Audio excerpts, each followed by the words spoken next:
সামরিক অভিযানের নামে ফিলিস্তিনের গাজায় গণহত্যা চালানোর অভিযোগে ইসরায়েলের প্রধানমন্ত্রী বেনিয়ামিন নেতানিয়াহু সহ তার নেতৃত্বাধীন সরকারের ৩৭ জন কর্মকর্তার বিরুদ্ধে গ্রেপ্তারি পরোয়ানা জারি করেছে তুরস্ক। শুক্রবার তুরস্কের ইস্তাম্বুল শহরের শীর্ষ সরকারি কৌঁসুলির দপ্তর থেকে এই পরোয়ানা জারি করা হয়েছে বলে এক প্রতিবেদনে জানিয়েছে মার্কিন বার্তা সংস্থা সিএনএন।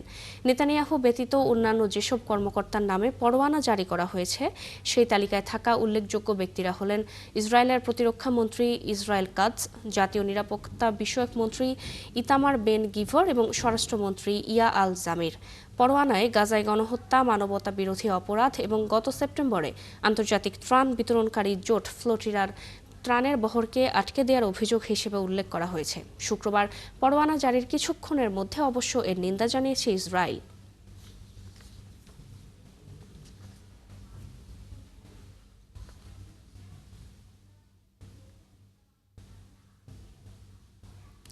যুক্তরাষ্ট্রের সমন্বয়ে গঠিত আন্তর্জাতিক বাহিনী গাজায় শিগগিরই প্রবেশ করবে বলে জানিয়েছেন মার্কিন প্রেসিডেন্ট ডোনাল্ড ট্রাম্প।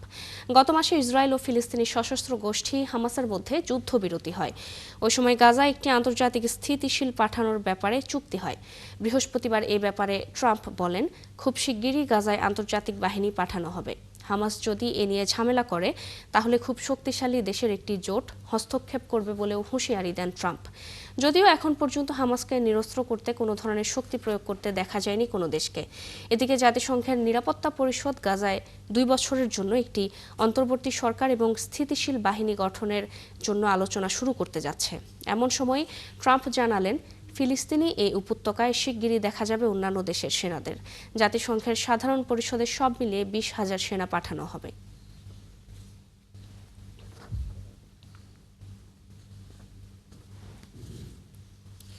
পশ্চিম তীরের অধিকৃত জুদেইরা গ্রামে পেট্রোল বোমা নিক্ষেপের অভিযোগে সন্দেহভাজন ২ কিশোরকে হত্যা করেছে ইসরায়েলি সেনাবাহিনী।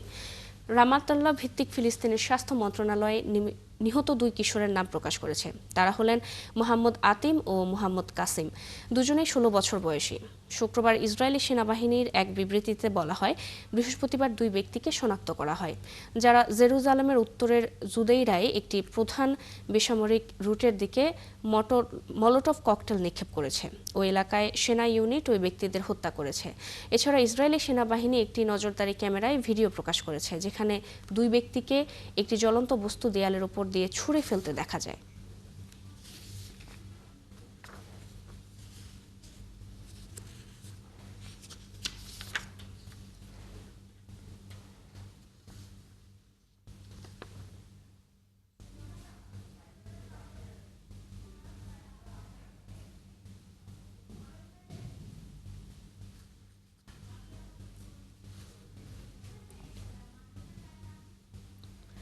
যুক্তরাষ্ট্রের গোয়েন্দা সংস্থাগুলো গাজায় যুদ্ধ চলাকালীন ইসরায়েলের সামরিক আইনজীবীদের কাছ থেকে এমন এক সতর্কতা পেয়েছিল, যাতে বলা হয়েছিল যে ইসরায়েলের অভিযানে যুদ্ধাপরাধের অভিযোগ আনার মতো প্রমাণ রয়েছে। ব্রিটিশ বার্তা সংস্থা রয়টার্সকে বিষয়টি নিয়ে কথা বলেছেন সাবেক ৫ মার্কিন কর্মকর্তা। তাদের মতে এই তথ্য ছিল যুদ্ধ চলাকালীন মার্কিন নীতি নির্ধারকদের কাছে উপস্থাপিত সবচেয়ে উদ্বেগজনক গোয়েন্দা তথ্যগুলোর একটি। এতে দেখা গেছে ইসরায়েলি সামরিক বাহিনীর ভেতরেই অভিযানের বৈধতা নিয়ে সন্দেহ তৈরি হয়েছিল, যা সরকারের প্রকাশ্যে অবস্থানের সঙ্গে একেবারেই সাংঘর্ষিক। সাবেক ২ কর্মকর্তা বলেন, এই তথ্য ২০২৪ সালের শেষের দিকে বাইডেন প্রশাসনের সময় কংগ্রেস ব্রিফিংয়ের আগে ব্যাপকভাবে প্রচার করা হয়।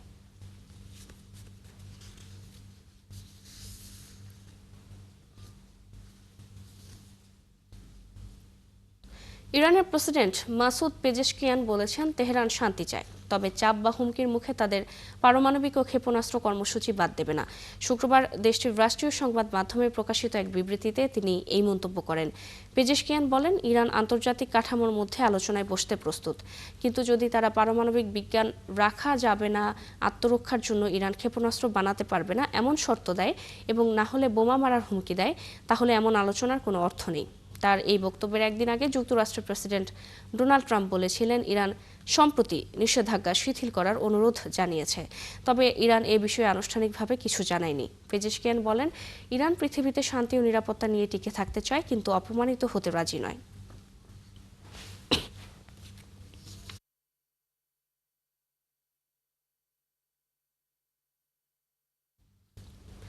যুক্তরাষ্ট্র অভিযোগ করেছে যে ইরান মেক্সিকোয় নিযুক্ত ইসরায়েলের রাষ্ট্রদূতকে হত্যার পরিকল্পনা করেছিল।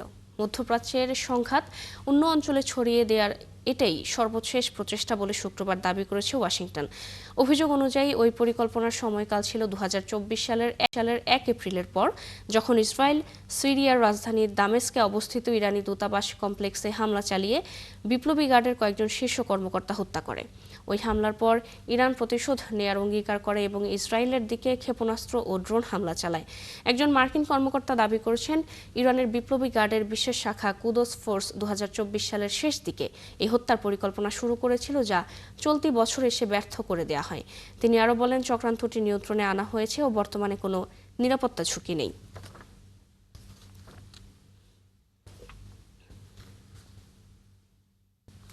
ইন্দোনেশিয়ার রাজধানী জাকার্তায় জুমার নামাজ চলাকালে এক মসজিদে ভয়াবহ বিস্ফোরণের ঘটনায় 17 বছর বয়সী এক ছাত্র জড়িত থাকতে পারে বলে সন্দেহ করেছে আইনশৃঙ্খলা রক্ষাকারী বাহিনী।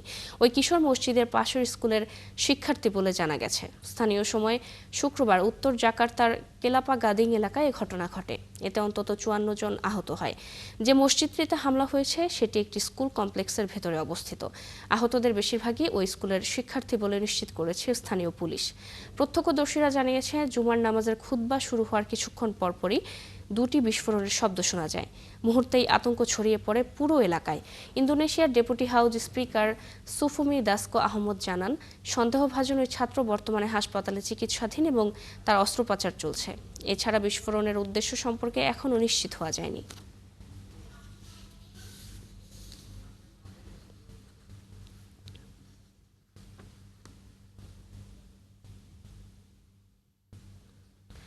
ক্রিট দ্বীপে প্রতিদ্বন্দ্বী দুটি পরিবারের মধ্যে সংঘটিত বন্দুকযুদ্ধে 2 জন নিহত হওয়ার পর গ্রিস দেশব্যাপী অস্ত্র নিয়ন্ত্রণে কঠোর পদক্ষেপের ঘোষণা দিয়েছে।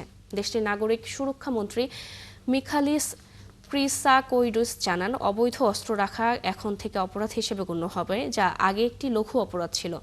পাশাপাশি দেশজুড়ে অস্ত্র লাইসেন্স পুনরায় পর্যালোচনা করা হবে। গত শনিবার ক্রিটের পাহাড়ি গ্রাম ভোরেজিয়ায় সংঘর্ষে 39 বছর বয়সী এক পুরুষ ও 56 বছর বয়সী এক নারী নিহত হন, যারা প্রতিদ্বন্দ্বী দুই পরিবারের সদস্য ছিলেন। এই বন্দুকযুদ্ধের কয়েক ঘন্টা আগে একটি নির্মাণাধীন বাড়িতে ডিনামাইট বিস্ফোরণ ঘটে, যা একটি পরিবারের মালিকানাধীন ছিল। ঘটনার পর সশস্ত্র পুলিশ দ্রুত গ্রামে পৌঁছায়। নাগরিক সুরক্ষা মন্ত্রণালয় জানিয়েছে, অস্ত্র চোরাচালান, গাঁজা চাষ এবং গবাদি পশু চুরির মতো অপরাধ দমনে ক্রিটে স্থায়ীভাবে অতিরিক্ত 200 পুলিশ মোতায়েন করা হবে। ইতোমধ্যে বেশ কয়েকজনকে গ্রেপ্তার করা হয়েছে, তবে সংঘর্ষে ব্যবহৃত বেশিরভাগ অস্ত্র, যার মধ্যে শটগান এবং অন্তত একটি AK-47 রাইফেল রয়েছে, যা এখনও উদ্ধার করা যায়নি। ইউক্রেনের খার্কিভে রাশিয়ার বিমান হামলায় একটি গ্যাস স্টেশনে বিস্ফোরণে অন্তত 5 জন আহত হয়েছেন। খার্কিভের স্থানীয় গভর্নর এই তথ্য জানিয়েছেন। এ ঘটনার পর সেখানে জরুরি সহায়তাকারীরা পৌঁছায়। তারা আহতদের উদ্ধার করে হাসপাতালে নিয়ে যায়। এছাড়া আগুন নেভাতে ঘটনাস্থলে দমকল কর্মীরা তৎপরতা চালায়।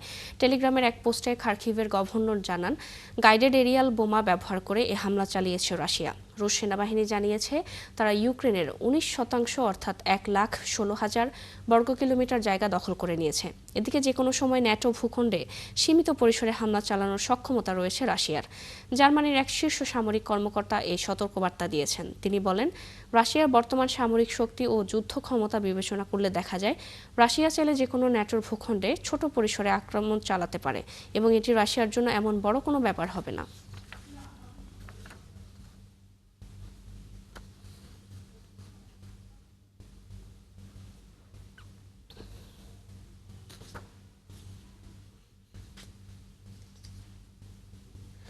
যুক্তরাষ্ট্রের দীর্ঘতম শাটডাউনের জেরে বিমান চলাচলের নিরাপত্তা নিয়ে উদ্বেগ দেখা দেওয়ায় যুক্তরাষ্ট্রের 40টি প্রধান বিমানবন্দরে শত শত ফ্লাইট বাতিল করেছে দেশটির বিমান সংস্থাগুলো। শুক্রবার দেশটির ফেডারেল এভিয়েশন অ্যাডমিনিস্ট্রেশন কর্তৃপক্ষের নির্দেশে স্থানীয় সময় সকাল 6টা থেকে ফ্লাইট বাতিল কার্যকর হয়। আন্তর্জাতিক ফ্লাইটগুলো এই নির্দেশনার আওতায় পড়বে না। এই পদক্ষেপে যুক্তরাষ্ট্রের অভ্যন্তরীণ ফ্লাইটের প্রায় 4% বাতিল করা হয়।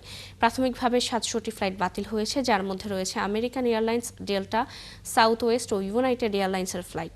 যদি অচল অবস্থা চলতে থাকে, আগামী মঙ্গলবার থেকে বাতিলের হার 6% এবং 14 নভেম্বরের মধ্যে তা 10% পৌঁছবে বলে জানিয়েছে FAA। আমেরিকান এয়ারলাইন্সের প্রধান নির্বাহী রবার্ট আইসম জানান, প্রাথমিক কাটছাঁট যাত্রীদের জন্য তেমন বিঘ্ন ঘটাবে না, তবে পরিস্থিতি যদি দীর্ঘায়িত হয় তা সমস্যাজনক হয়ে উঠবে।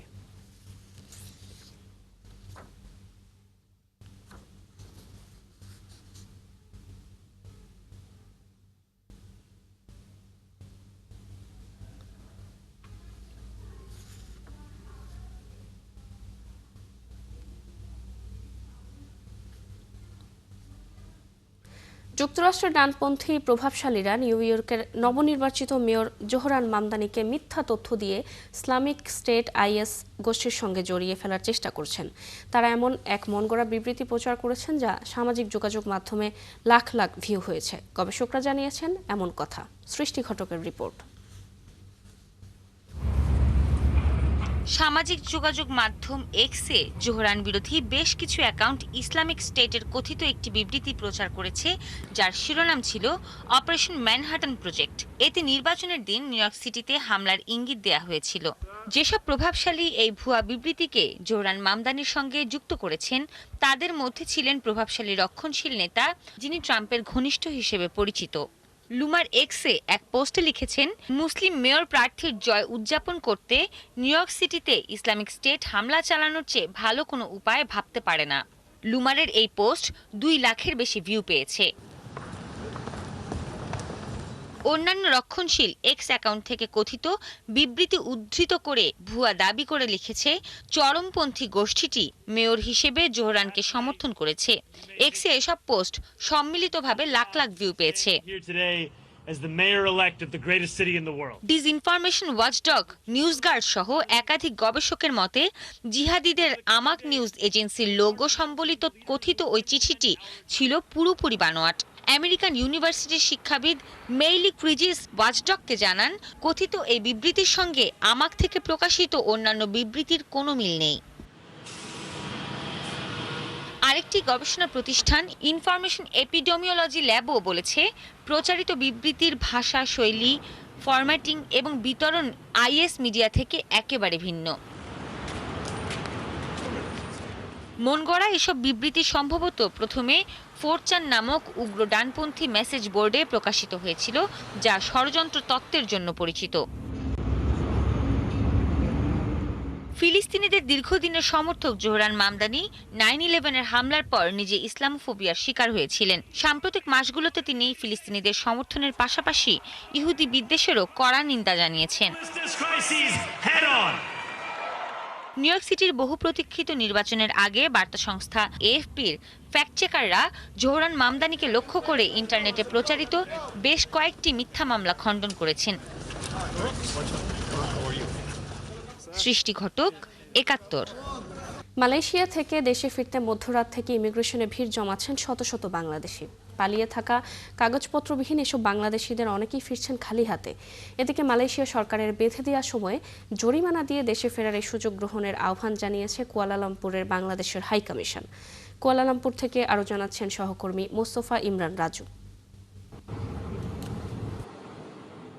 চোখে মুখে বিষণ্ণতা নিয়ে দেশে ফেরার জন্য এই অপেক্ষা অভিবাসীদের। ইমিগ্রেশনের মূল ফটক বন্ধ, তাই পার্শ্ববর্তী পাহাড়েই কাটাতে হচ্ছে রাত। মালয়েশিয়ার বিভিন্ন অঞ্চলে ইমিগ্রেশনের চিত্র এখন এমনই। বাংলাদেশের সংখ্যা অনেক আছে, মোটামুটি আপনার দেখা গেছে 60% বাংলাদেশি, আর বাকি 40% হলো বিভিন্ন দেশের। তো আপনার 2-3 দিন ঘুরতেছেন, না খাওয়া পর্যন্ত ঘুরতেছে। ওই জায়গায় আপনার রাত্রে মনে করেন যে খোলা আকাশের নিচে রাত্র যাপন করে, এরপরে তো সিরিয়াল পাইতেছে না ডাবল বাসার লাগিয়া। বৈধ কাগজপত্র না থাকা অভিবাসীদের জন্য চলছে 500 রিঙ্গিত জরিমানা দিয়ে দেশে ফেরার সুযোগ। আর এই সুযোগে নিজ নিজ দেশে ফিরছে বিভিন্ন দেশের অভিবাসীরা।